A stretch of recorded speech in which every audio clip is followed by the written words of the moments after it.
I'm here with Alexander Mercouris, editor-in-chief of the Duran. Alexander, let's talk about the recent elections in Italy at Emilia-Romagna and Calabria, areas in Italy. And I'm going to pull you a paragraph from a Tom Longo article entitled "The EU Survives in Emilia-Romagna, but Five-Star Won't." And I'm going to pull you a paragraph somewhere in the middle, and I think you'll provide some good context for it. Emilia-Romagna is the birthplace of Italian communism and has been a stronghold for the political left for decades. Even though Salvini et al. Failed to win the day, this is a clear case of falling forward. Let me repeat that. This is a clear case of falling forward for Salvini. Tom Longo also says that the real story here is the collapse of Five Star, which is part of that shaky coalition in Italy. So, Alexander, get into this story. Well, Tom Longo is absolutely right, and it's a relief to read someone, actually, who's read this election correctly, because I've been reading all kinds of things on all sorts of places in the Times of London, in the Guardian, about how this was supposedly peak populism. We've heard that before, by the way. We always hear, whenever parties that the establishment in Europe calls populist, whatever that means, don't, win some, great triumph in some incredibly difficult state or other. This is supposed to be a sign that, things are, that the so-called populist tide is ebbing. We heard that when Emmanuel Macron won the presidency in France. And then it turns out that, it doesn't actually mean that at all.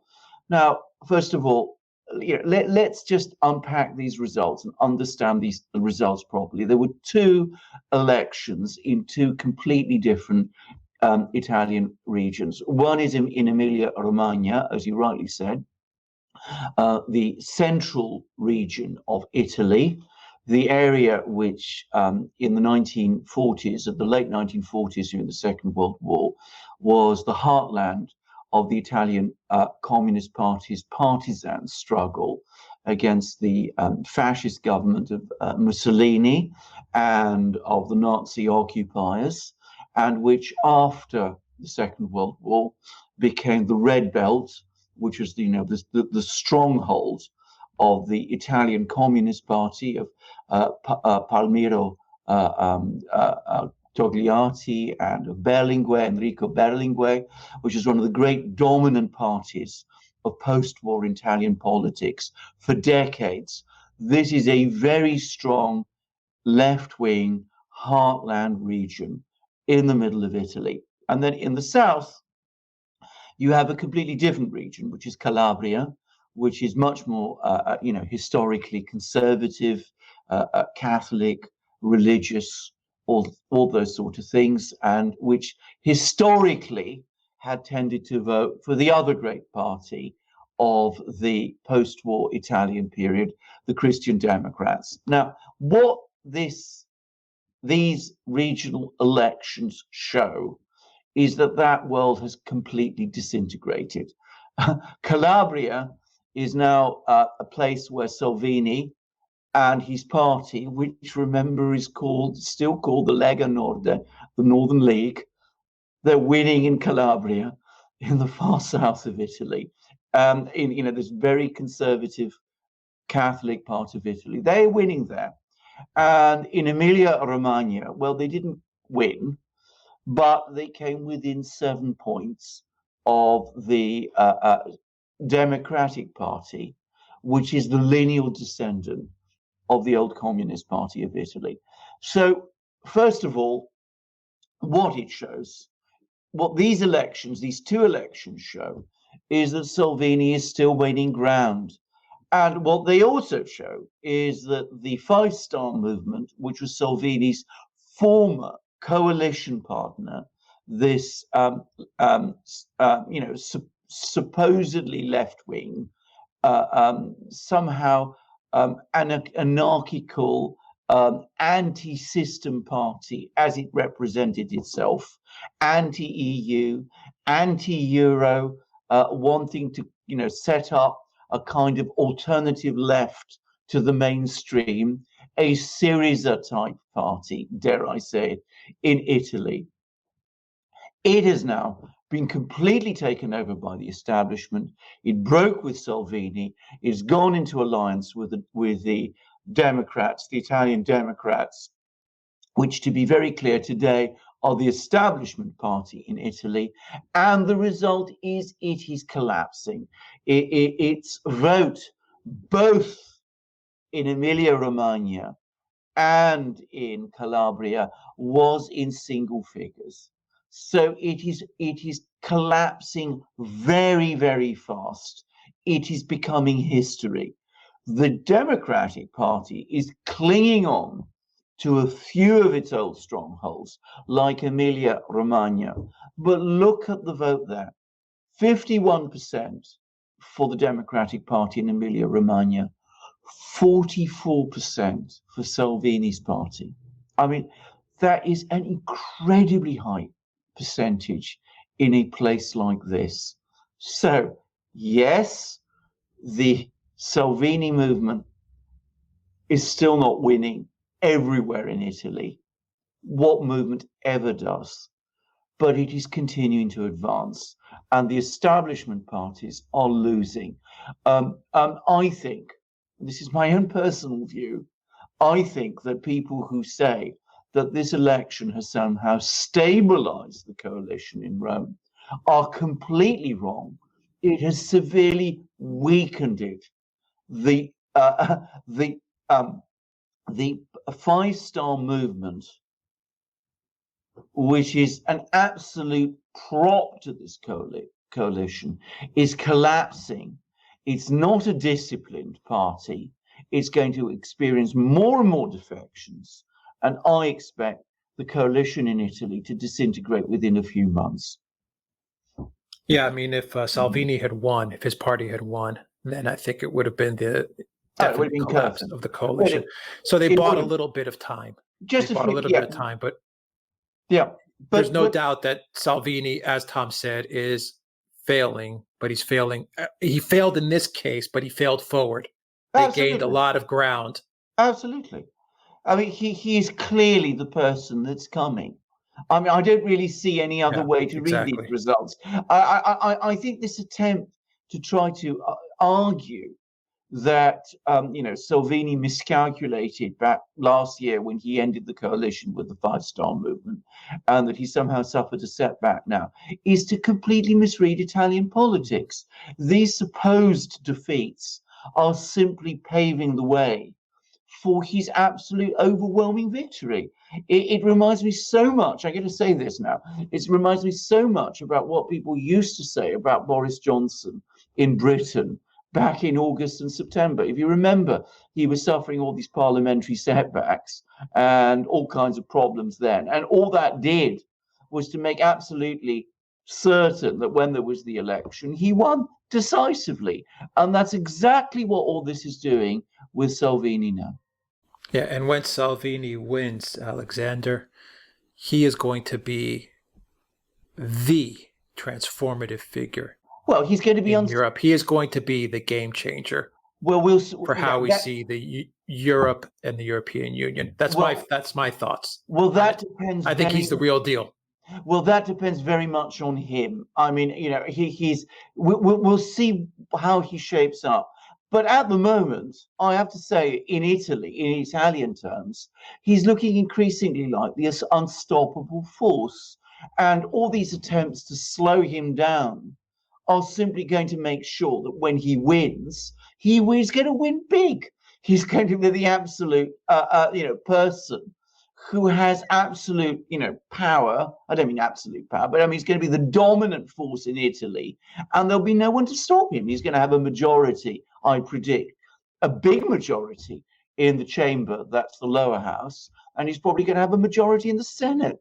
And in the past, the Italian establishment and the European establishment have tried to use the Italian presidency to slow him down. By, if you remember, there was that extraordinary business right at the beginning when the coalition was set up, when Salvini first went into government, that they tried to stop, that the presidency blocked his proposal for finance minister. Well, there's not going to be anything like that this time. I mean, he's going to be able to pick whomever he wants, pursue whatever kind of policy he wants, because his opponents are just ensuring that when he wins, he's going to win with a big majority. That's how it looks to me, and that's what these votes say. Yeah, and we need to kind of take a step back and look at the wider picture and kind of read the tea leaves. Merkel is on her way out. Yeah. She's badly weakened in Germany. Yeah. Badly weakened. Macron is also very weak. Le Pen is still strong. Yeah. Many people may not be talking about Le Pen, but she's still strong and she is rising.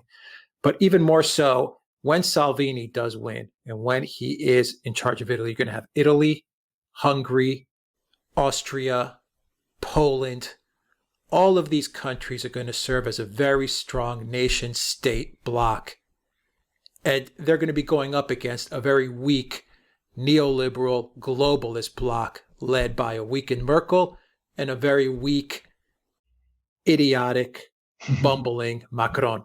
Correct? Well, absolutely. Well, let's just also drill into that quickly. I mean, first of all, Merkel has already announced that she's going, and the coalition in Germany looks in very poor shape.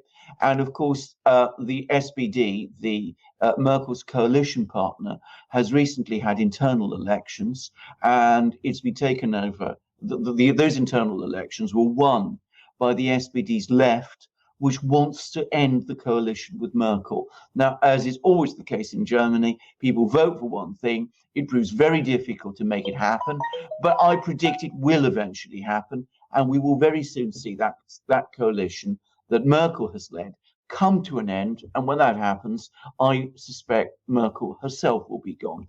If we and an AfD that's rising in Germany. And an AfD that's rising in Germany, and other non-system parties that are there too, like Die Linke. Mustn't forget that they're very strong in East Germany. So that's Germany. France. Well, I was watching a film earlier today in which you see protests in France, and there were firefighters who in France, as in most other countries, are controlled by the central government, by the state, in other words, and they were fighting with police, with riot police, because they are striking.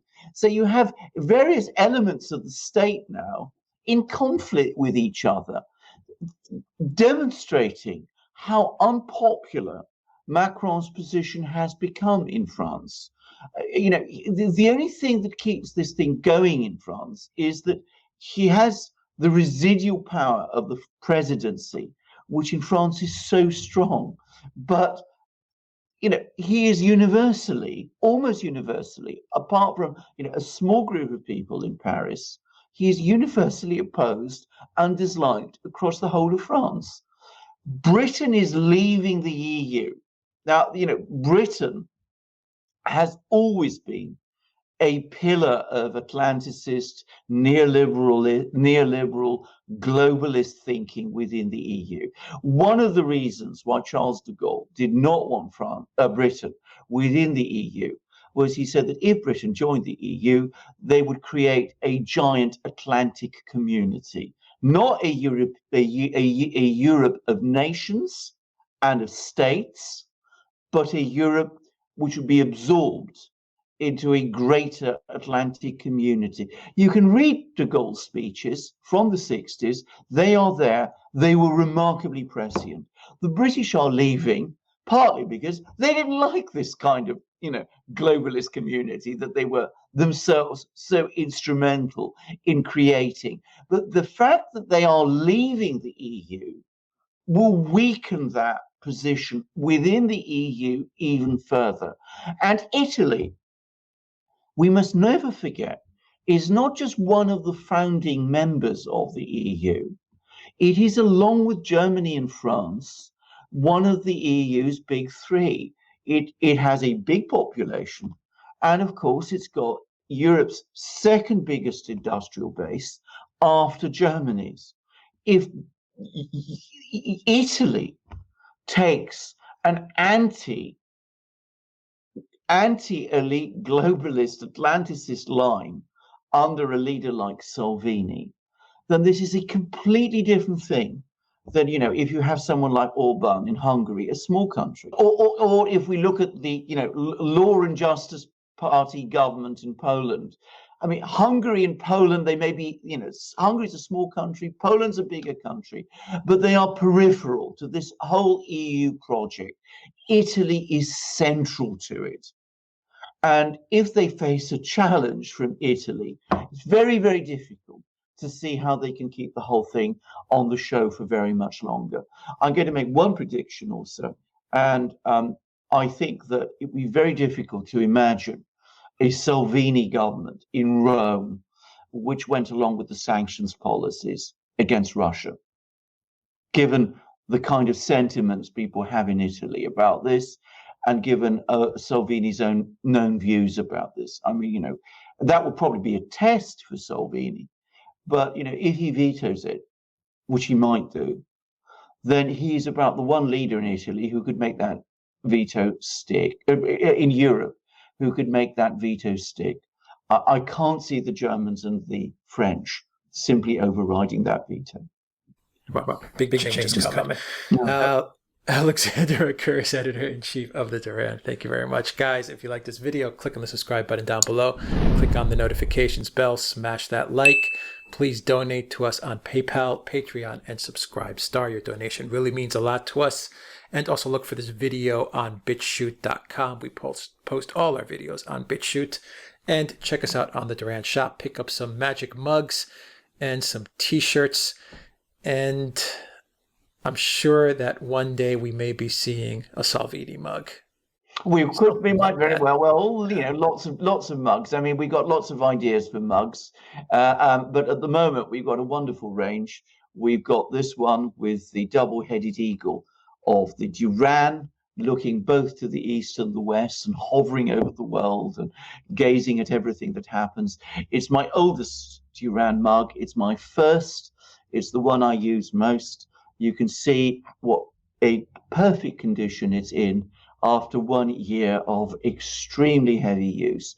There's not a chip or a crack or a discoloration anywhere, and it keeps my tea warm and my beer cold, and it is a beautiful and amazing mug, as all our other mugs are. And our shirts, not just t-shirts, but also, polo shirts like the one I'm wearing now, they are also of comparable quality, 100% cotton, beautifully made, extremely comfortable to wear. In the case of our polo shirts, incredibly smart, epitome of smart casual. I've worn them in some amazing places, but all our shirts, our long sleeve t-shirts, our short sleeve t-shirts, our v-neck shirts, and of course our polo shirts are of the same high quality, all 100% cotton. And you'll also find hoodies, hats, and stickers, amazing things in our shop. You support the Duran by buying them. So don't hold back. Come to the shop, buy these great things. Alex will tell you how. TheDuranShop.com. You'll find a link in the description box down below. Alexander Mercouris, thank you very much. Until next time, everybody, take care.